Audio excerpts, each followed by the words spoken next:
Иш-чарага Кыргыз Республикасынын Жогорку сотунун судьясы Нургүл Сатыбалдиева, Бишкек шаарынын Элдин райондук сотунун судьясы Аниса Рыспекова, Кыргыз Республикасынын Жогорку сотунун алдындагы сот департаментинин сот актыларынын аткарылышын камсыз кылуу башкармалыгынын башчысы Максат Мойноков, ошол эле Бишкек шаарынын 1-Май райондук сот аткаруучулар кызмат бөлүмүнүн сот аткаруучусу Эркин Исаев катышты.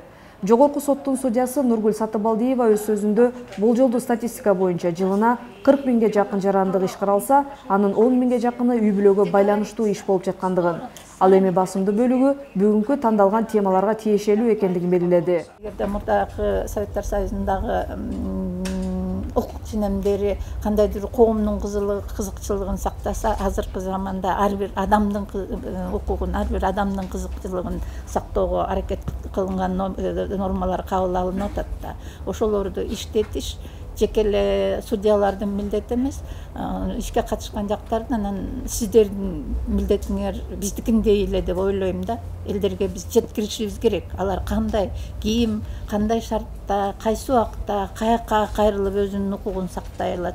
Ошол эле кезде өзүнүн укугун сактайм дегенде башкалардын укугун менен кандай айкалыштыра билиши керек. Ал эми Элдин райондук сотунун судьясы Аниса Рыспекова укугу бузулган ар бир жаран сотко доо арыз менен кайрылууга укуктуу экендигин, бирок алимент өндүрүү иштери боюнча көпчүлүк учурда сотко аялдар доо арыз менен кайрылып, ал эми эркектер доо арыз бергени менен иш ар кандай себептерден улам аягына чыкпай жаткандыгын айтты.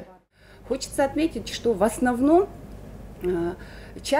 азыркы учурда мыйзам боюнча 1 жашка чыга элек балдары же аялы боюнда болгон болсо, доо арыз менен кайрылууга эркектин укугу жок болгондугуна карабастан доо арыз менен кайрылып жатышат.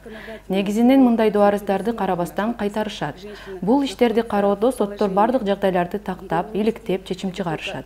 Анткени биринчи кезекте балдардын кызыкчылыгы корголушу керек. Жогорку соттун алдындагы сот департаментинин сот актыларынын аткарылышын камсыз кылуу башкармалыгынын башчысы Максат Мойноков алиментти өндүрүп алуу жөнүндөгү аткаруу документтери республика боюнча келип түшкөн аткаруу документтеринин жалпы санынын 40–50% түзөрүн, жыл өткөн сайын алиментти өндүрүп алуу боюнча аткаруу документтеринин көбөйүп жаткандыгын кошумчалады. Рекордное количество исполнительных документов. 2015 жылы республика боюнча аткарууда 30.515 аткаруу документтери турган. Ал эми 2016 жылы 38.343 аткаруу документтери келип түшкөн.